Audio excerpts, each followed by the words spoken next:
दोस्तों नमस्कार। Colonel Ajay CO Ajay astro money group first global astro finance digital channel से आपसे मुखातिब होता हूं। आज 4 मई सन 2026 सोमवार। दोस्तों आज के इस एपिसोड में हम चर्चा करेंगे स्टील मार्केट की साप्ताहिक समीक्षा, एंगल, सरिया, गर्डर और चैनल के बारे में चर्चा करेंगे। साथ साथ भारत में प्रमुख स्टील कंपनी और उनके प्रोडक्ट्स के अंदर क्या परिवर्तन आ रहा है, साथ साथ ग्लोबल स्टील मार्केट की क्या हलचल है, ये सभी जानकारियां हम इस शो में देने का प्रयास करेंगे। दोस्तों यदि शो पसंद आए तो लाइक कीजिएगा, शेयर कीजिएगा और चैनल को सब्सक्राइब कीजिएगा। और स्पॉट मार्केट स्टील्स की अग्रिम विशेष रिसर्च रिपोर्ट के लिए आप संपर्क कर सकते हैं, नंबर स्क्रीन पर दिए हुए हैं। जानिए रिपोर्ट विस्तार से। दोस्तों खबर निकल के आ रही है कि नॉर्दर्न इंडिया में भीषण गर्मी और निर्माण कार्य में आई सुस्ती के कारण सप्ताह के दौरान लोहा यानी स्टील बाजार में मंदी का रुख देखा गया।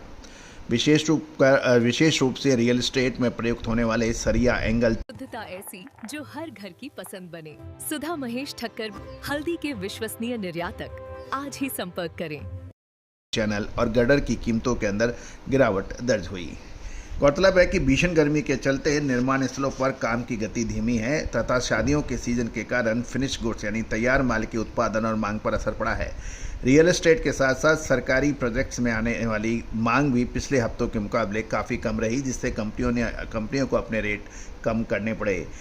खबर ये निकल के आ रही है कि कंपनियों की मांग में कमी को देखते हुए सरिये की कीमतों में लगभग 2800 से 2900 रुपये प्रति टन की कटौती यानी गिरावट देखी गई। कामधेनु सरिया 12 mm का जो है 65,800 रुपये रहा। अम्बा शक्ति ट्राईकोट 63,300 रुपये और KVS सरिया के भाव 65,600 रहे।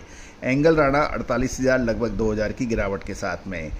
दोस्तों सरिया, एंगल, गर्डर के साथ साथ स्क्रैप और इनगट भी सस्ते हो गए हैं। तैयार माल के साथ कच्चे लोहे और पुराने स्क्रैप के बाजार में भी बिकवाली का दबाव देखा गया। पुराने स्क्रैप की कीमतों में 2,000 रुपये गिरकर 38,500 रुपये प्रति टन पर देखी गई, जबकि इंगट का भाव 2,000 गिरावट के साथ 45,500 के भाव प्रति टन देखने को मिला। गौरतलब है कि जब तक मौसम में सुधार नहीं होता या बड़े प्रोजेक्ट से फिर मांग नहीं निकलती, तब तक बाज़ारों में इस तरह का सुस्ती का माहौल की बात की जा रही है। दोस्तों अब हम साप्ताहिक बात करेंगे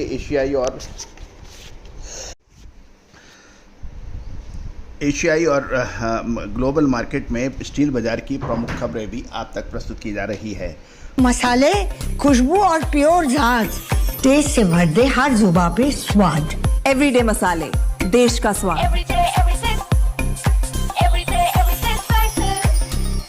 वर्ल्ड स्टील एसोसिएशन WSA ने साल 2026 के लिए ग्लोबल स्टील मांग में अपने अनुमान में संशोधन किया है।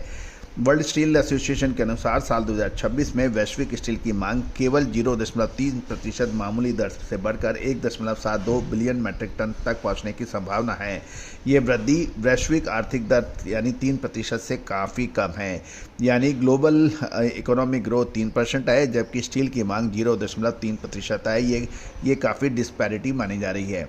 इस धीमी रिकवरी का मुख्य कारण आर्थिक अनिश्चितता है।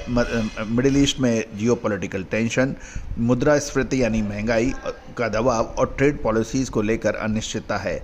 ये फैक्टर स्टील की सबसे अधिक खपत करने वाले क्षेत्र जैसे construction, automotive and manufacturing area को प्रभावित कर रहे हैं। साल 2026 का अनुमान धीमा है, लेकिन साल 2027 में स्थिति की सुधार होने की उम्मीद है, जब मांग 2.2% बढ़कर 1.76 बिलियन टन होने का अनुमान लगाया जा रहा है। अब यदि हम भारतीय बाजार की बात करें और एशियन मार्केट की बात करें तो APL अपोलो ट्यूब्स के जो नतीजे आए हैं, जो भारत की प्रमुख स्टील ट्यूब निर्माता कंपनी APL अपोलो ट्यूब ने 2 मई 2026 की हुई बैठक के बाद अपने वित्तीय वर्ष 2026 फाइनेंशियल ईयर 2026 के ऑडिटेड नतीजे जारी किए। कंपनी का वार्षिक राजस्व बढ़कर 23,069 करोड़ हुआ, जबकि पिछले वर्ष ये 20,689.54 करोड़ था, यानी बढ़ गया है।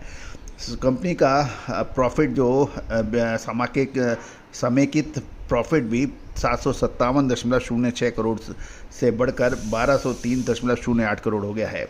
साथ साथ भारत की प्रमुख लोहा अयस्क यानी आयरन और कंपनी NMDC का भी प्रदर्शन जो है वो 44.4 मैट्रिक टन की बिक्री और 44.07 मैट्रिक टन का उत्पादन दर्ज किया गया है। दोस्तों, जहां तक शेयर बाजार की बात किया जाए तो भारतीय शेयर बाजार के अंदर आज 4 मई को निफ्टी और मेटल इंडेक्स और मेटल शेयर का प्रदर्शन काफ़ी महत्वपूर्ण देखा जा रहा है। गौरतलब है कि हमारे सेबी रजिस्टर्ड रिसर्च चैनल से तुषार जैन ने आपको अग्रिम विश्लेषण देते हुए कहा था कि मेटल, बैंकिंग और सरकारी क्षेत्र की कंपनियों पर नज़र रखी जा सकती है और वो शानदार नतीजे आपको देखने को मिल रहे हैं।